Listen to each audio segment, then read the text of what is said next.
सभी प्रशिक्षणार्थियों का employability skills second year question bank series के इस नए वीडियो में स्वागत है।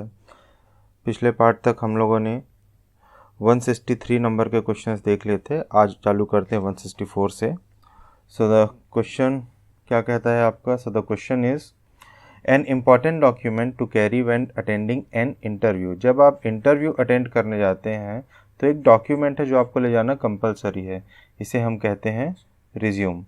ठीक है, इसमें आप लोगों ने दो टाइप के शब्द सुने होंगे बेटा। एक हो गया है रिज्यूम और एक होता है करिकुलम विटे यानी सीवी। ठीक है, कई बार आपको रिज्यूम और सीवी में भी कन्फ्यूज़न हो सकता है।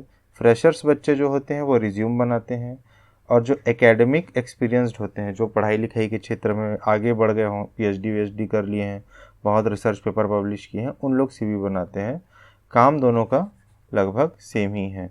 और ऐसा नहीं है कि भाई सिर्फ रिज्यूम लेके चले गए, उसके रिज्यूम में आप जिन जिन चीज़ों की एंट्री कर रहे हैं उसके डॉक्यूमेंट्री प्रूफ भी आप साथ में लेके जाएंगे। कि रिज्यूम में जैसे आपने लिखा कि मेरा एड्रेस फलाना फलाना है, ठीक है, तो आप एक आधार कार्ड भी ले जाओ। ठीक है, आपने लिखा कि मेरे को 10वीं में इतना नंबर मिला, 12वीं में इतना नंबर मिला, तो 10वीं 12वीं का सर्टिफिकेट भी लेके जाएंगे, है ना। फिर आपने बोला कि मुझे अपने आईटीआई में मैंने ये काम किया था जिसका मुझे सर्टिफिकेट मिला, तो सर्टिफिकेट की कॉपी भी लेके जाइए।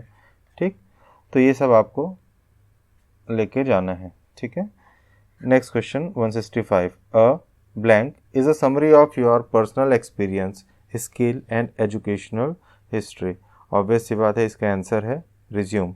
रिज्यूम में आप अपने व्यक्तिगत अनुभव, आपके अंदर क्या स्किल्स हैं, है ना, और आपने क्या क्या पढ़ाई की है, इसका समावेश आप करते हैं।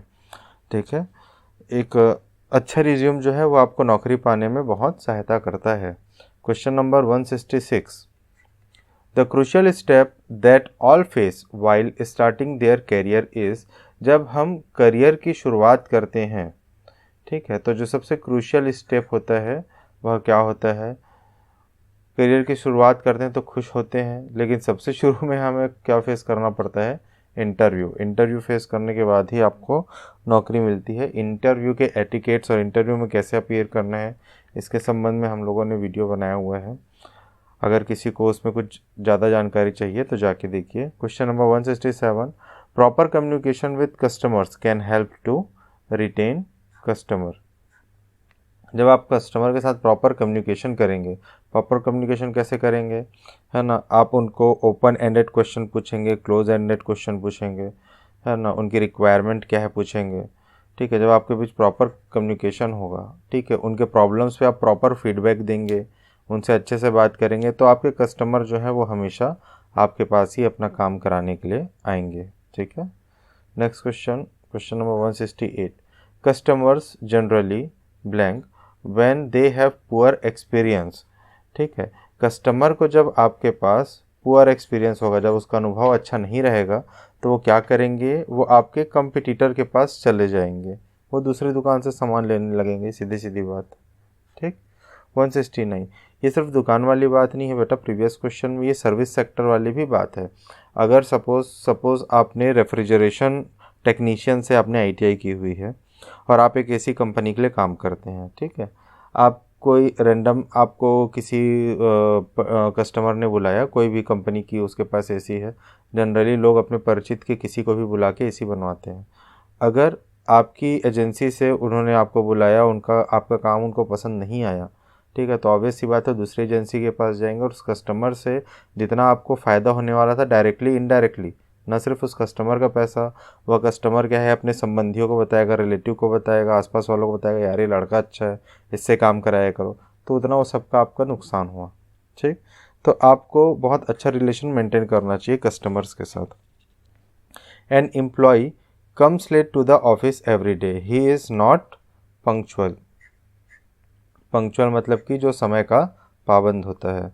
ठीक है, तो जो समय से नहीं आता उसकी कोई कीमत नहीं है मार्केट में, तो always be punctual. Question number 170। When we speak to people in our work place और people in authority we need to.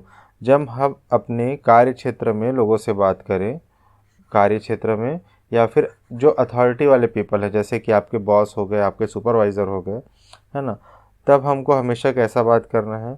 हमको हमेशा केयरफुली बात करना है और उन्हें सम्मान देना है अपने शब्दों के माध्यम से। ठीक है। Question number 171, the electronic form of formal return communication, औपचारिक रूप से लिखित कम्युनिकेशन का इलेक्ट्रॉनिक फॉर्म। जैसे ही इलेक्ट्रॉनिक फॉर्म आया, ऑप्शन देखिए, इसमें है आपका ईमेल। ठीक है। इससे हम दुनिया के किसी भी व्यक्ति से लिखित फॉर्म में अपनी बात कह सकते हैं। 172, the most effective way of formal communication is, सबसे अच्छा तरीका क्या है फॉर्मल कम्युनिकेशन का? फॉर्मल कम्युनिकेशन करने के कई सारे तरीके हैं। आप इन जनरल ऑफिसेज में जाएंगे, आप जब अपने कार्य क्षेत्र में जाएंगे तो आप चिट्ठियाँ लिखेंगे, है ना।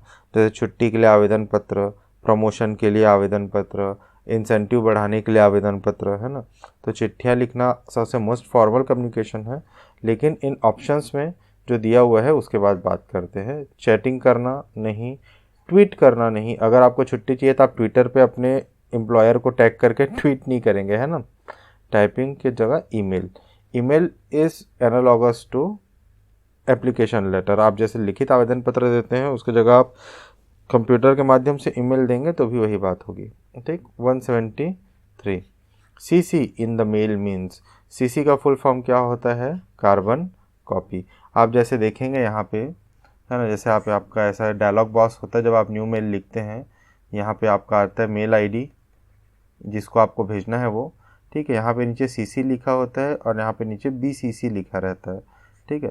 पहले के ज़माने में क्या होता था, जब हम कोई लेटर लिखते थे तो नीचे कार्बन लगाते थे। ठीक है। और उसका एक कार्बन कॉपी बनता था और एक दो कॉपी जितनी बनानी रहती थी, जिसको हम लोग रिसीविंग लेते थे। यही सेम टेक्नोलॉजी आपका, यही सेम तरीका जो है, टेक्नोलॉजी तो नहीं है, सेम तरीका आपका मेल ईमेल्स में भी यूज़ किया जाता है। क्वेश्चन नंबर 174, बीसीसी क्या होता है? बीसीसी होता है ब्लाइंड कार्बन कॉपी। जैसे आपको इसमें मैंने बताया, यहाँ पे जहाँ पे आप डालेंगे सब्जेक्ट वगैरह डालेंगे तो नीचे सीसी और उसके नीचे बीसीसी लिखा होता है। अभी आप अपना जीमेल खोलिए मोबाइल में और उसमें आप मेल को, न्यू मेल आप जैसे ही ड्राफ्ट करेंगे आपको ये चीज़ें देखने को मिलेंगी। ठीक। क्वेश्चन नंबर 175, अच्छा, सीसी और बीसीसी का काम क्या है? सीसी और बीसीसी का काम वही है जो इनका नाम है। आपको किसी को कॉपी देना है लेकिन सेंड लिस्ट में उनका नाम नहीं दिखाना है, तो आप उनका नाम नीचे सीसी और बीसीसी में डालिए। ठीक है। 175, when you send your resume through email you are sending it as attachment. ठीक है। जब आप कोई ईमेल भेजेंगे, जब वो एड्रेस वाला बार आएगा, है ना, तो यहाँ पे एक क्लिप जैसा एक आइकन बना होता है, क्लिप टाइप का, इसको हम लोग बोलते हैं अटैचमेंट। इसके माध्यम से आपको कोई भी दस्तावेज, कोई वीडियो, कोई ऑडियो, कुछ भी आपको भेजना है तो आप अटैचमेंट के रूप में भेजेंगे। तो रिज्यूम क्या है? एक प्रकार का दस्तावेज है।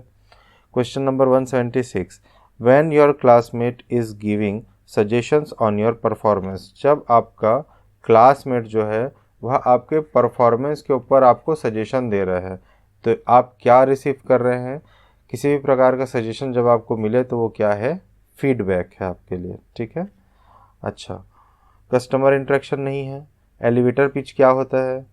हम लोगों ने शुरुआती वीडियो में देखा था, मेरे ख्याल से वीडियो नंबर 1 या 2 में ही है। एलिवेटर पिच जो होता है, आप बहुत ही कम समय में अपने आप बताते हैं। जैसे कि एक लिफ्ट होती है बिल्डिंग में, ये जैसे लिफ्ट है, आपको तुरंत फर्स्ट फ्लोर से टॉप फ्लोर में लेके जा सकती है लिफ्ट, है ना। तो एलिवेटर का मतलब होता है लिफ्ट। ठीक। तो इसी प्रकार से वो शब्द जो आप यूज़ करते हैं, वो समरी जो आप यूज़ करते हैं, जो आपका इंप्रेशन बहुत क्विकली क्रिएट करे और कम शब्दों में आपके बारे में पूरी जानकारी दे, उसको बोलते हैं एलिवेटर पिच। ठीक। अवार्ड यानी कि अवार्ड, अवार्ड तो सब जानते हैं आप। 177, पावर पॉइंट का एक्सटेंशन क्या होता है? पावर पॉइंट का एक्सटेंशन होता है PPT। .doc जो होता है वो MS वर्ड का होता है, डॉक्यूमेंट का। ठीक। .xlx जो है वो किसका होता है? MS एक्सेल का। ठीक है। .jpg किसका एक्सटेंशन होता है? किसी भी फ़ोटो या फिर इमेज का। ठीक है। आजकल आप देखेंगे JPG के जगह सेव करेंगे तो JPEG भी लिखता है। ठीक। अब JPG और JPEG में कोई अंतर नहीं है, कोई भी अंतर नहीं है। बात सिर्फ इतनी है कि जो पुराने विंडोज़ ऑपरेटिंग सिस्टम थे, XP वगैरह जो होते थे, वह एक्सटेंशन 3 शब्दों तक ही बस अलाउ करते थे। अभी के जो हैं वो 3 से ज़्यादा अलाउ करते हैं, तो हम लोग JPEG लिखते हैं। ज्वाइंट फोटोग्राफ एक्सपर्ट ग्रुप, ठीक, और ये joint photography group. Okay. 178 shortcut keys control C, control V, control S का मतलब क्या है? कंट्रोल सी का मतलब है कॉपी, कंट्रोल वी का मतलब पेस्ट, कंट्रोल एस का मतलब सेव। तो क्या हो गया? Copy paste and save. Escape दबाने से क्या होगा? पावर पॉइंट में एस्केप दबाने से क्या होगा? आपकी जो स्लाइड शो चल रही है वह ख़त्म हो जाएगी, एंड द स्लाइड शो। ठीक है, जैसे कि ये जो वीडियो मैं बना रहा हूँ मैं स्लाइड शो में ही बना रहा हूँ, अगर मैं एस्केप दबाऊंगा तो ये स्लाइड शो हट जाएगा। 180 to create a new presentation, आपको क्या करना है? नया बनाने के लिए न्यू का एन आपको हमेशा डालना है, कंट्रोल एन। कंट्रोल सी से क्या होता है? कॉपी, कंट्रोल वी से पेस्ट, और कंट्रोल बी से क्या होता है वो मुझे याद नहीं आ रहा है, ठीक है, वो आपको मैं आगे बताता हूँ। कुछ होता भी है कि नहीं वो भी ध्यान नहीं आ रहा है, आगे बात करेंगे। 181 when we attempt to convert a word file into PDF we call it data conversion. किसी भी वर्ड को पीडीएफ में आप कन्वर्ट करोगे तो डाटा कन्वर्जन कहलाता है। वर्ड को पीडीएफ में बदलने की ज़रूरत क्यों पड़ती है? ताकि किसी डॉक्यूमेंट को कोई एडिट ना कर पाए या फॉर्मेट उसके चेंज ना हो। जनरली आप किसी वर्ड डॉक्यूमेंट को टाइप करेंगे, पेन ड्राइव में लेके जाएंगे, किसी दूसरे कंप्यूटर में प्लग इन करेंगे और प्रिंट करने का प्रयास करेंगे तो उसका पूरा फॉन्ट वगैरह सब आगे पीछे हो जाता है। तो बेस्ट ऑप्शन है आप उसको पीडीएफ में बदल लीजिए, फिर उसको ले जाइए पेन ड्राइव में। 182 the most compatible format for saving image is, सबसे ज़्यादा कंपेटिबल फॉर्मेट आपका जेपीजी। एक्सेल का क्या यूज़ होता है भैया? एक्सेल का यूज़ होता है स्प्रेडशीट बनाने में विथ वेरियस फंक्शन। एक्सेल में हम अलग अलग प्रकार के टेबल बना सकते हैं, टेबल्स का एनालिसिस कर सकते हैं, उनका चार्ट बना सकते हैं, ग्राफ बना सकते हैं, ठीक है। तो एक्सेल एक बहुत पावरफुल टूल है, कभी भी आपको जीवन में समय मिले है ना तो आप एक्सेल को ज़रूर सीखिएगा। ये आपको वर्क प्लेस में एक अलग ही पहचान दिलाएंगे। बहुत सारे डाटा है, उसमें से सॉर्ट करना है, कुछ पर्टिकुलर चीज़ों को निकालना है ना, तो ये सब जो है एक्सेल के बहुत इंपॉर्टेंट फंक्शन है। कैलकुलेशन करना है, ठीक है, बड़े बड़े एल्गोरिदम सेट करने हैं, ठीक। तो अगर आपको जीवन में मौका मिले तो आप एक्सेल की पढ़ाई ज़रूर कीजिए, ठीक। आगे के क्वेश्चंस अगले वीडियो में देखते हैं। वीडियो अगर पसंद आ रहा है, ठीक है, तो लाइक करें, अपने डाउट्स पूछें कमेंट करके, जो कि बहुत ज़रूरी है, तब समझ में आएगा कि आपको कुछ समझ में आ रहा है, ठीक है। चलिए अगले वीडियो में मिलते हैं। Thank you.